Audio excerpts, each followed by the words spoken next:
ऋषि मुनियों की पावन धरती, देश धर्म का नाता है। कहते सारे लोग यही हैं, गो हमारी माता है। जाग उठो ओ भारतवासी, जाग उठो ओ भारतवासी, गो पर छुरियां चलती हैं। बंद करो गो माँ की हत्या, सारी जनता कहती है। बंद करो गो माँ की हत्या, सारी जनता कहती है।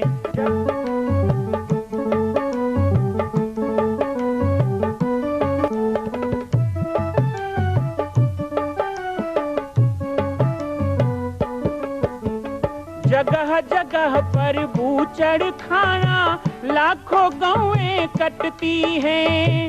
किसे सुनाए व्यथा हमारी, नैना नीर बहाती हैं। रक्षा करना गौ माता की, रक्षा करना गौ माता की, गीता ज्ञान सिखाती है। बंद करो गो माँ की हत्या, सारी जनता कहती है। बंद करो गो माँ की हत्या, सारी जनता कहती है।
रामं रमेशं भजे रामेणाभीता निशाचरचमो रामाय तस्मै नमः।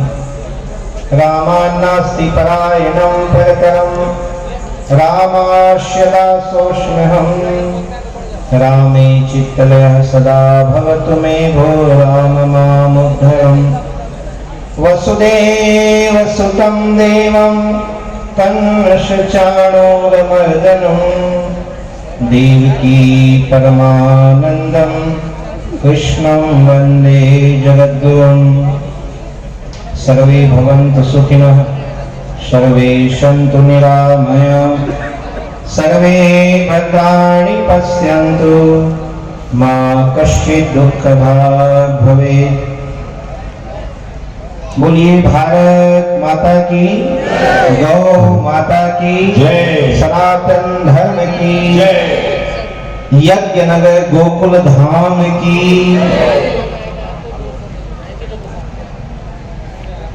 आज के इस परम पवित्र आयोजन मैं कुल समाज जसपुर जिला के इस वार्षिक उत्सव गोकुलाष्टमी के पावन अवसर पर समस्त जसपुर जिला के समाज के सामाजिक प्रतिनिधिगण, जसपुर राज परिवार जो हमारे छत्तीसगढ़ के आन बान शान का एक प्रतीक है, ऐसे राजघराने के श्रीमंत श्री दिग्विजय सिंह जुदेव जी, साथ ही परम आदरणीय उपस्थित राजमाता जी, आप सभी जो यहाँ पर उपस्थित पूरे क्षेत्र से, पूरे जिला से, सरगुजा से, उड़ीसा से, झारखंड से, ना जाने कहां कहां से मैं कुल समाज के प्रेम पास में बनकर आए हुए समस्त अतिथिगण, सज्जन वृंद, मेरी मातृशक्ति, श्रद्धामयी, वात्सल्यमयी माताएं, है उस समाज का गौरव, उस समाज की प्रतिष्ठा, उस समाज का स्वाभिमान, उस समाज की संप्रभुता को, उस समाज की अस्मिता को बनाए रखने की जिम्मेदारी हर एक यादव का होना चाहिए। इस बात को ध्यान में रखिएगा। महत्वपूर्ण बात वो नहीं होती कि हमारे पुरखे कितने महान थे, महत्वपूर्ण बात वो होती है कि हम उनकी महानता को कितना बचा के रखे हुए हैं, कितना संजो के रखे हुए हैं। नहीं तो बड़े बड़े महापुरुष हुए, उनके कुल के लोगों ने उनका सम्मान धूमिल कर दिया। भगवान कृष्ण के गीता को संपूर्ण विश्व मानता है, संपूर्ण ब्रह्मांड मानता है। भगवान कृष्ण ना होते तो भारत का वेदांत अमर ना होता, भगवान कृष्ण ना होते तो भारत का स्वाभिमान नहीं बचता। महाभारत के मैदान में एक सारथी की भूमिका निभाने वाले कृष्ण, राजसू यज्ञ में झूठे पत्थर उठाने वाले श्री कृष्ण, अरे प्रेम के वश में होकर गोपियों की छछिया भरी छाछ में नृत्य दिखाने वाले श्री कृष्ण, यशोदा और देवकी को मातृत्व का सम्मान तो दिया, लेकिन तब भी और 5000 वर्ष बाद भी लाखों करोड़ों माताओं को मां होने का गौरव प्रदान करने वाले श्री कृष्ण।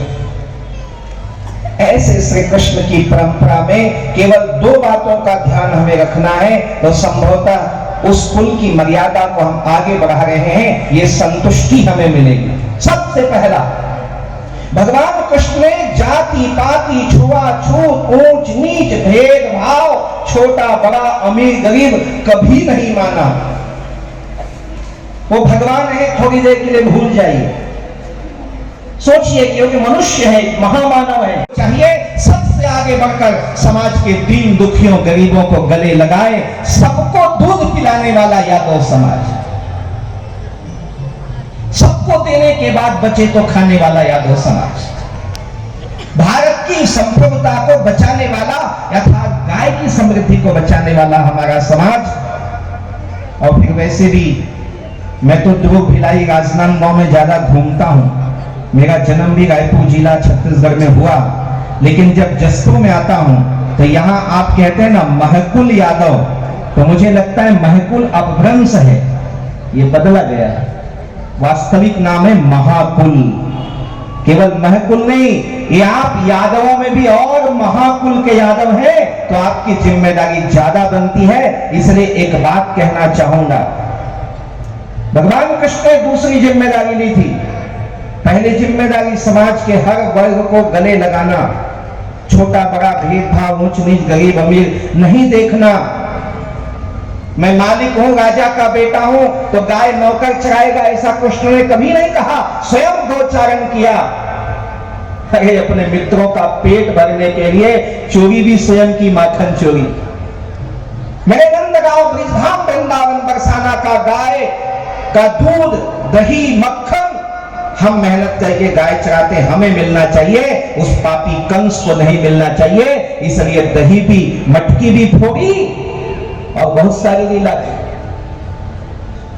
कुछ लोग कहते हैं भगवान ने चोरी किया, मटकी फोड़ा, हम कहते हैं कुछ नहीं किया। उन्होंने यही शिक्षा दी कि गाय का पालन करने वालों को गाय का दूध, दही, मक्खन पिलना चाहिए, ना कि पापी कंस को।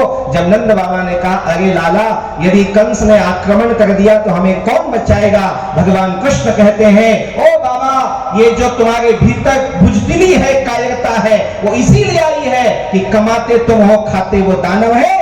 ये ब्रजमंडल का माखन, दूध, दही अपने बच्चों को खिलाओ, एक दिन यही कंस की छाती में चढ़ के उसका नाश करेंगे। और 11 साल के कन्हैया ने कंस का नाश किया। आज हमें वही शिक्षा लेनी चाहिए। भगवान कृष्ण की दूसरा कार्य वो है गौरक्षा, गौ संवर्धन।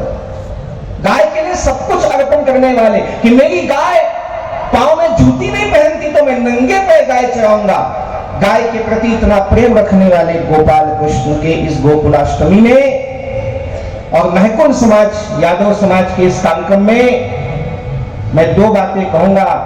एक ये, एक संत हूं, संत होने के नाते आशीर्वाद कहें, संदेश कहें, उपदेश कहें, आपने बुलाया है इसलिए कह रहा हूं। सबसे पहली बात, आज गाय संकट में है, गोवंश संकट में है। जसपुर जिला में गौवंश घट रहा है। कैसे बचेगी गाय?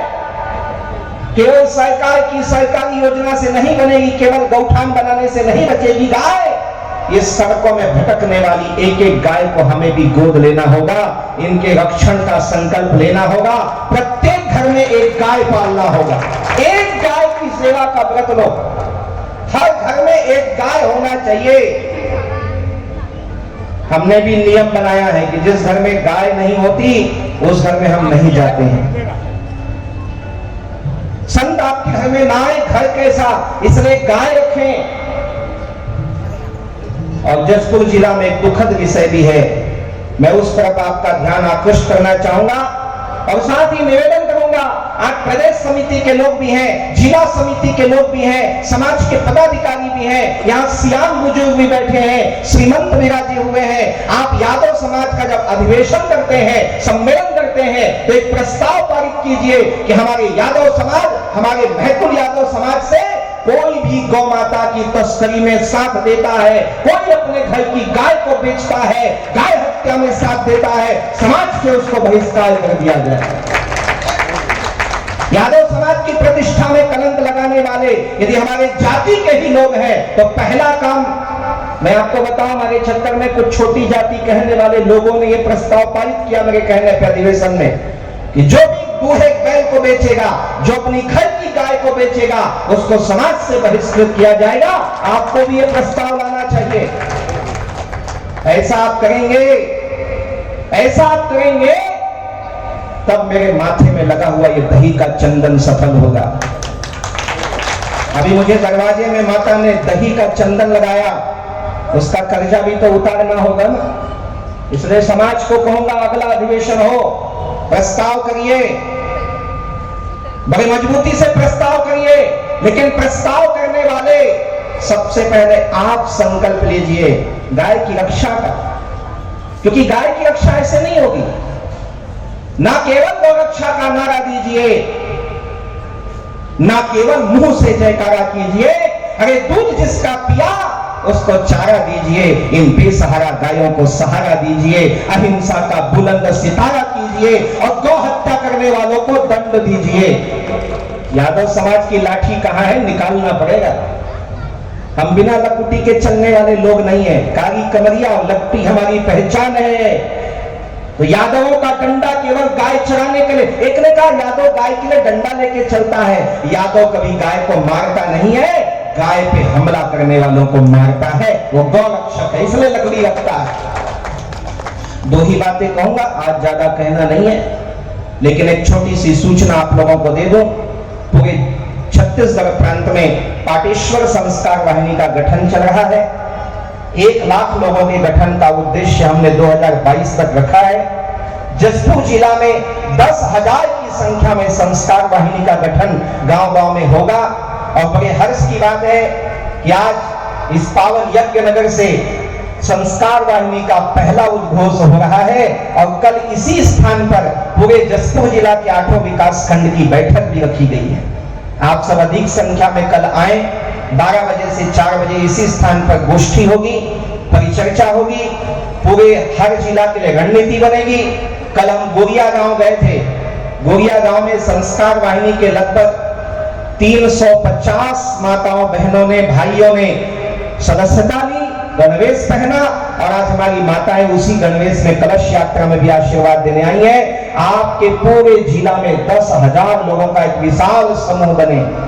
संस्कार वाहिनी कोई नई संस्था नहीं है, नई समिति नहीं है, इसके कोई पदाधिकारी नहीं होंगे, सब कार्यकर्ता होंगे, मैं स्वयं कार्यकर्ता रहूंगा।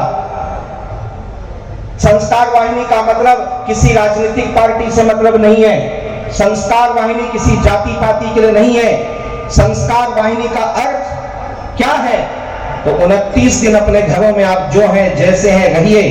आप साधु हैं साधु, गुरु हैं गुरु, कर्मचारी हैं, किसान हैं, नेता हैं, राजनीति से हैं, आप बड़े हैं, छोटे हैं, कबीरपंथी हैं, गायत्री परिवार हैं, संघ वाले हैं, विहिप हैं, बजरंग दल हैं, आप जो वाले हैं 29 दिन रहिए। लेकिन महीने का एक दिन जब राष्ट्र और धर्म के लिए हम निकले तो एक गणवेश में निकलेंगे, उस दिन हम एक रहेंगे और हर महीने का एक दिन हमारा देश के लिए, समाज के लिए, अपने क्षेत्र के लिए समर्पित होगा, सेवा कार्यों के लिए समर्पित होगा।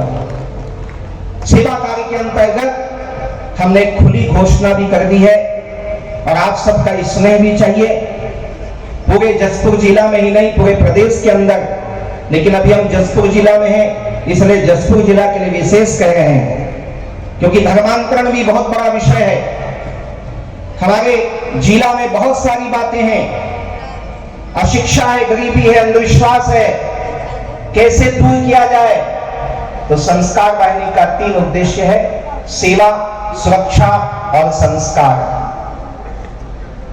यदि हमारे गांव में कोई गरीब बेटी की शादी करने में उसका पिता असमर्थ हो, संस्कार वाहिनी को एक बार खबर दी जाएगी, उस बेटी की शादी संस्कार वाहिनी कराएगी। यदि हमारे गांव में कोई बेटा, कोई बेटी पढ़ना चाहते हैं, 10वीं, 11वीं, 12वीं के बाद IPS की तैयारी करना चाहते हैं, मेडिकल में जाना चाहते हैं, 1-2 लाख खर्चा है, गरीब माँ बाप पढ़ा नहीं सकते, बेटी पढ़ना चाहती है लेकिन विवाह के बंधन में बांध दी जाती है, ऐसे बेटियों को एक बार फोन करना होगा, मैसेज करना होगा, आपकी पूरी पढ़ाई का खर्चा और आपका पूरा आर्थिक व्यवस्था संस्कार वाहिनी उठाएगी और आपको उच्च शिक्षा प्रदान हो, ऐसा हम पूरा व्यवस्था करेंगे।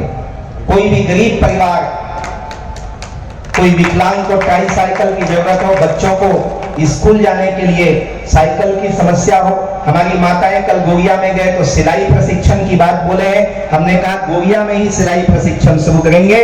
और जिस जगह पे हम बैठे हैं, यहाँ की कुछ बहनों ने बताया कि यहाँ आसपास में कंप्यूटर का कोई निःशुल्क प्रशिक्षण नहीं दिया जाता और आज के समय में यह भी बहुत आवश्यक है, जहाँ एक तरफ बच्चों को संस्कृत सिखाएंगे ताकि वो गीता और वेद पुराण पढ़ सके, वहीं दूसरी ओर आज जो आधुनिक टेक्नोलॉजी है इसके अंतर्गत इसी कंडोरा और यज्ञनगर गोकुल धाम में संस्कार वाहिनी के द्वारा एक निःशुल्क कंप्यूटर प्रशिक्षण की शुरुआत करेंगे, ताकि हमारे क्षेत्र के बहनों को, भाइयों को यहां से कंप्यूटर शिक्षा मिल सके। सिलाई मशीन आप सीखिए। जो गरीब माताएं हैं, स्वरोजगार करना चाहती हैं, जिस दिन आपका प्रशिक्षण पूर्ण होगा आपको सिलाई मशीन भी निःशुल्क दिया जाएगा। और बहुत सारे कार्य हैं, चाहे वो शारीरिक स्वास्थ्य के लिए हो, बीमारी होती है, इलाज नहीं करा पाते, ऐसे छोटे छोटे कमजोरियों का फायदा ईसाई मिशनरियां उठा लेती हैं, कोई दूसरे लोग उठा लेते हैं। कोई जरूरत नहीं है। जब हमारा परिवार हमारे साथ खड़ा हो तो हमें किसी भी धर्मी के साथ जाने की जरूरत नहीं होगी। पूरे साथ साथ पाटेश्वर धाम में मां कौशल्या का एकमात्र मंदिर विश्व का बन रहा है, जहां आप सबको आने का निमंत्रण देते हुए अपनी बात को विराम दूंगा। लेकिन एक बार जरा ठंडी भगाने के लिए, है ना, शरीर की ठंडी और अंदर की ठंडी, जो समाज सुस्त हो रहा है, ठंडकता आ गई है ना, जरा जगाना है एक बार जोश। जरा मुट्ठियां बांधिए मेरे साथ, जोरदार जय घोष हाथ ऊपर उठा के करेंगे। बोलिए भारत माता की जय, भारत माता की जय, माता की जय, सनातन धर्म की जय श्री राम, जय श्री राम। और हमारा नारा है जय यादव, जय माधव, जय यादव, जय माधव। मां कौशल्या की पावन जन्मभूमि छत्तीसगढ़ प्रांत में बालोद जिला में स्थित है श्री सर्वसिद्ध शक्तिपीठ जामड़ी पाटेश्वर धाम।